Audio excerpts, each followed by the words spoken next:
आज हम लोग केमिस्ट्री के first chapter some basic concepts of chemistry में मोल कॉन्सेप्ट का स्टडी करेंगे। Mole concept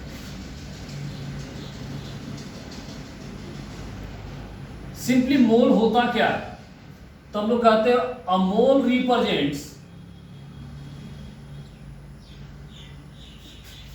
6.022 into 10 to the power 23 particles.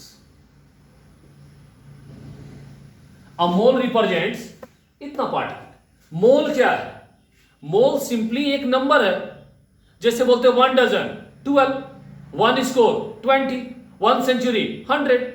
उसी तरह 1 mole it means 6.022 into 10 to the power 23 particles। एक मोल इतना पार्टिकल को रिप्रेजेंट करता है। मोल सिंपली एक नंबर है, जैसे बोलेंगे 1 मोल ऑफ सोडियम इतना एटम्स होगा, 1 मोल ऑफ कैल्शियम इतना एटम्स होगा। से हमारा है 1 मोल इट मीन्स इतना पार्टिकल्स, और इसी पार्टिकल को हम कहते हैं एवोगाड्रोस नंबर, जिसको Na से डिनोट करते हैं। तो हम कह सकते हैं 1 mole is equal to 6.022 into 10 to the power 23 particles is equal to Avogadro's number. ठीक है, यहां तक क्लियर है। अब समझते हैं हम लोग मोल के बारे में कि एटॉमिक मास क्या होता है, 1 मोल एटॉमिक मास के इक्वल क्यों होता है, सबका मीनिंग क्या है, ये सब समझते हैं। जैसे सिंपली इसको समझने के लिए हम लेते हैं कार्बन का एग्जांपल।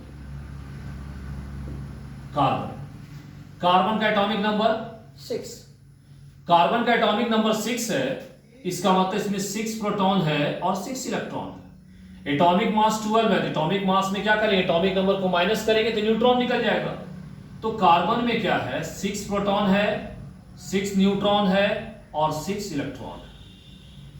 ठीक है, अब देखिए मास ऑफ प्रोटॉन कितना होता है, तो मास ऑफ प्रोटॉन हो गया 1.672 इंटू 10 का पावर -27 kg कहें, या 1.672 इंटू 10 का पावर -24 ग्राम कहें। मास ऑफ न्यूट्रॉन 1.675 इंटू 10 का पावर -27 kg, या 1.675 इंटू 10 का power -24 gram. Mass of electron 9.1 into 10 का पावर -31 kg कहें, या 9.1 इंटू 10 का पावर -27 ग्राम। देखिए हम क्या देख रहे हैं कि मास ऑफ प्रोटॉन और mass of neutron approximately same है। ठीक है, इसको आप हटा दीजिए, देखिए अब दोनों सेम लग रहा है ना, 1.67। और इसी को बोलते हैं हम लोग 1 AMU, जिसको एटॉमिक मास यूनिट कहते हैं। क्या बोलते हैं इसको, एटॉमिक मास यूनिट। कोई आपसे कहता है कि कार्बन का मास क्या होगा, कार्बन का एटॉमिक मास क्या होगा, तो जब कार्बन का एटॉमिक मास आपसे पूछा जाता है तो आप क्या करते हैं, mass of proton plus mass of neutron, proton और न्यूट्रॉन के मास को ऐड करते, इलेक्ट्रॉन के मास को ऐड नहीं करते। क्यों? क्योंकि मास ऑफ इलेक्ट्रॉन जो है मास ऑफ प्रोटॉन और न्यूट्रॉन से काफी कम है। कितना कम है, तो 1/1837 टाइम्स क्या है, लेसर होता है किससे, मास ऑफ प्रोटॉन और न्यूट्रॉन से। इस कारण से एटॉमिक मास में मास ऑफ प्रोटॉन और मास ऑफ न्यूट्रॉन लेके चलते हैं। अब मास ऑफ प्रोटॉन, तो कितना प्रोटॉन है कार्बन में, तो 6 प्रोटॉन है, मतलब 6 प्रोटॉन का मास लेंगे। इसका मतलब 6 इंटू 1.67 इंटू 10 का पावर -24 ग्राम लेंगे। ये हो गया mass of proton. Mass of neutron कितना हो जाएगा, तो प्लस कर रहे हैं 6 इंटू 1.67 इंटू 10 का पावर -24। 6 कॉमन हो गया, क्या हो जाएगा 2 इंटू 1.67 इंटू 10 का पावर -24 ग्राम, या कहें हम 12 इंटू 1.67 इंटू 10 का पावर -24 ग्राम।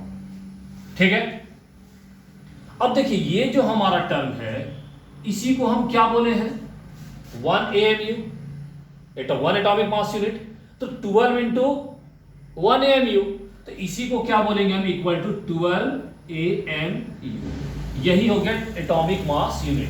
तो कार्बन का एटॉमिक मास क्या है, तो हम लोग बोलते हैं 12 AMU, 12 एटॉमिक मास यूनिट। ठीक है, अब ये कितना का निकला, कितना कार्बन एटम का निकला, तो ये एक कार्बन एटम का निकला। ये किसका निकला, एक कार्बन एटम का। तो एक कार्बन एटम का मास कितना है, तो सिंपली कहेंगे 12 AMU। तो हम लोग देखेंगे कि अगर 1 मोल लिया जाए कार्बन एटम्स, तब क्या होगा। अगर 1 मोल कार्बन एटम्स लेते हैं तो इस टर्म को 1 मोल से मल्टीप्लाई करेंगे। 1 मोल मतलब 6.022 इंटू 10 टू दी पावर 23। 1 मोल का मतलब इतना पार्टिकल हो गया। ये एक एटम का है, तो इतना एटम से क्या हो, इसको इससे मल्टीप्लाई करेंगे, इंटू क्या लिखेंगे, 12 into 1.67 into 10 to the power -24 gram. ठीक है, अब क्या करेंगे हम, सिंपली इसको सॉल्व करेंगे। तो इसको जब सॉल्व करेंगे तो इसका वैल्यू अप्रॉक्स आएगा 12 ग्राम। इसको मल्टीप्लाई कर लीजिए तो इसका वैल्यू अप्रॉक्स कितना आएगा, 12 ग्राम। ठीक है, तो यही क्या हो गया, ये हो गया 1 मोल कार्बन एटम का मास, जिसको हम एटॉमिक मास इसको भी कहते हैं, लेकिन इसको बोलते हैं ग्राम एटॉमिक मास। क्या बोलते हैं इसको हम लोग, ग्राम एटॉमिक मास। जब एटॉमिक मास को हम लोग ग्राम में एक्सप्रेस करते हैं तो उसको क्या बोलते हैं, ग्राम एटॉमिक मास। तो यहां से हम एक चीज देख रहे हैं कि जो एटॉमिक मास यूनिट का न्यूमेरिकल वैल्यू है और जो ग्राम एटॉमिक मास का न्यूमेरिकल वैल्यू है, दोनों का न्यूमेरिकल वैल्यू क्या आ गया, सेम आया। कितने पार्टिकल के लिए, इतने पार्टिकल के लिए। इसलिए इसी पार्टिकल को हम क्या लेके चल रहे थे, 1 मोल। और 1 मोल में क्या देख रहे हैं, जो न्यूमेरिकल वैल्यू आ रहा है एटॉमिक मास का, वही 1 एटम का भी न्यूमेरिकल वैल्यू। तो इसी से एक फॉर्मूला लाएं कि किसी भी एटम का जो एटॉमिक मास होता है वो 1 मोल के बराबर होता है, और 1 मोल में इतने क्या होते हैं, पार्टिकल्स होते हैं। सिमाया नाउ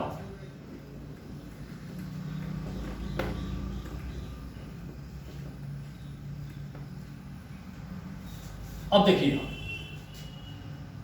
सिंपली हम कहते हैं कि कार्बन का मास अगर हम बोलते हैं 12U है, U stand for unified atomic mass unit, मतलब AMU की बात कर रहे हैं, या 12G है। दोनों में डिफरेंस क्या है, तो 12U क्या कहता है, mass of an atom of carbon के एक एटम का मास। 12G mass of 1 mole, that is 6.022 into 10 to the power 23 atoms of carbon। आगे समझे, उसी तरह से हम कोई दूसरा एटम लेते हैं, जैसे ऑक्सीजन। इसका मास लिखते हैं 16U या 16G। क्या डिफरेंस है दोनों में, तो 16U क्या हो गया, mass of an atom of oxygen.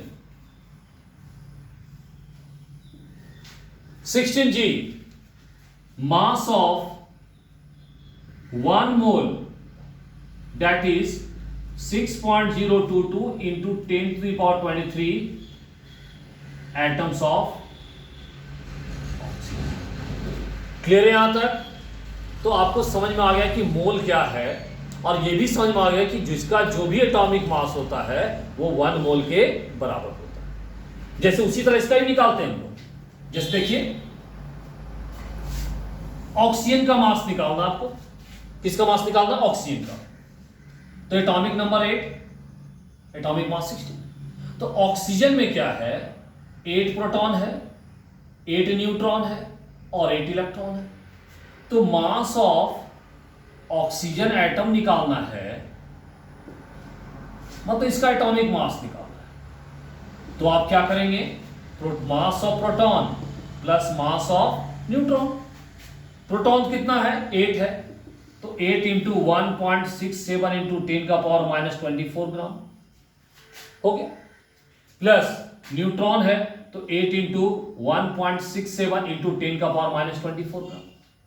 क्या हो जाएगा 8 और ये 2 टाइम्स है तो 8 2 जा 16, तो 16 इंटू 1.67 इंटू 10 का पावर माइनस 24 ग्राम। इस टर्म को क्या बोलते हैं हम लोग?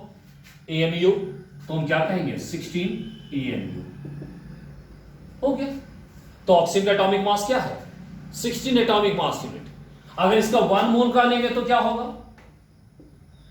अगर 1 मोल ऑक्सीजन एटम ले लेंगे तो इस टर्म को किससे मल्टीप्लाई कर देंगे? 6.022 into 10 to the power 23 into 16 into 1.67 into 10 का पावर माइनस 24। इसको सॉल्व करेंगे, इसका वैल्यू अप्रॉक्स कितना आएगा? 16। लेकिन 16 क्या आएगा? ग्राम। दोनों का न्यूमेरिकल वैल्यू क्या है? सेम। अंतर क्या है? ये U है एटॉमिक मास यूनिट के टर्म में है और ये ग्राम है। ग्राम जब भी लेंगे तो पर मोल के टर्म में बात करें, ग्राम पर मोल। मीनिंग क्लियर है? तो यहां से हम एक कंक्लूजन निकालें। यहां से कंक्लूजन क्या निकालें? जिसका जो भी एटॉमिक मास या मॉलिक्यूलर मास होगा, जिसका जो भी एटॉमिक मास या मॉलिक्यूलर मास होगा वो 1 मोल के बराबर होंगे। और 1 मोल में 6.022 इंटू 10 टू द पावर 23 क्या होगा? पार्टिकल्स होगा। मतलब एटॉमिक मास होगा तो उसके लिए एटम्स लिखेंगे, मॉलिक्यूलर मास होगा तो मॉलिक्यूल्स लिखेंगे, आयंस होगा तो आयंस लिखेंगे। मतलब जो भी इंटिटीज होगा उस इंटिटीज को मेंशन करेंगे। मीनिंग क्लियर है? As for example sodium atomic number 11, atomic mass 23। तो सोडियम का एटॉमिक मास क्या? 23। मतलब क्या हो गया? 23 ग्राम सोडियम हो। तो ग्राम जब भी बोले तो पर मोल आ जाएगा। 23 ग्राम है मतलब ये 23 ग्राम सोडियम जो होगा वो 1 मोल के बराबर होगा। और 1 मोल में कितने एटम्स होंगे? तो 6.022 into 10 to the power 23 atoms होंगे। ठीक है, फिर लिखते हैं हम CO2। CO2 मॉलिक्यूल है, एटम का एटॉमिक मास, मॉलिक्यूल का मॉलिक्यूलर मास। तो CO2 का मॉलिक्यूलर मास निकालेंगे तो कार्बन का जस्ट बताए थे 12 होता है, ऑक्सीजन का भी निकाले थे 16 होता है ना, O2 है तो 2 इंटू 16 कितना हो गया? 44 ग्राम। अगर 44 U लिखते हैं तो 1 मॉलिक्यूल को बताएगा, 44 G लिख रहे हैं 1 मोल को बता रहा है। तो 44 ग्राम जब CO2 है तो वो 1 मोल को बताएगा और 1 मोल में 6.022 इंटू 10 टू द पावर 23 क्या होंगे? मॉलिक्यूल्स। ठीक है, तो यहां कुछ मोल कॉन्सेप्ट का बेसिक चीज आप लोग समझे होंगे। इसका जो भी न्यूमेरिकल है हम नेक्स्ट वीडियो में शेयर करेंगे। Okay, thank you.